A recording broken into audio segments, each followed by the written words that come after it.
Hello రే మావా, చెప్పరా? మనం ఇంటి పక్కన ముసలి నన్ను అడిగిందన్నావు కదరా, కొంచెం తెచ్చేయచ్చు కదా మావా, కొంచెం తెచ్చేయచ్చు కదా మావా. రే చెత్తనా కొడుక, అందుకు కాదురా, అవ్వతో కొంచెం సేపు కూర్చొని నా జీవితంలో అమ్మాయిలని బాధల గురించి చర్చించుకుంటారా, అందుకు అడిగినారా. మంచి పెన్నే ఫోన్. వీళ్ళందరికీ ప్రతి ఒక్కళ్ళకి లవర్స్ ఉన్నారు, నాకు బార్బీ బొమ్మ కూడా లేదు.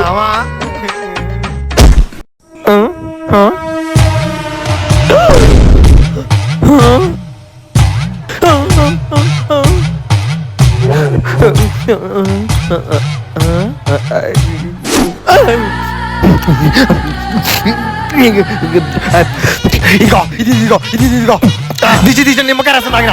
చూసుకోండి చూసుకోండి. మిరపకాయ దిశ దిశ మిరపకాయ తిన్నా. చూసుకోండి చూసుకోండి. నేను పోతున్నా నేను పోతున్నా నేను పోతున్నా ఇంటికి పోతున్నా ఇంటికి పోతున్నా. నేను అవుతున్నా ఇంకా అవుతున్నా. వచ్చేయండి వచ్చేయండి.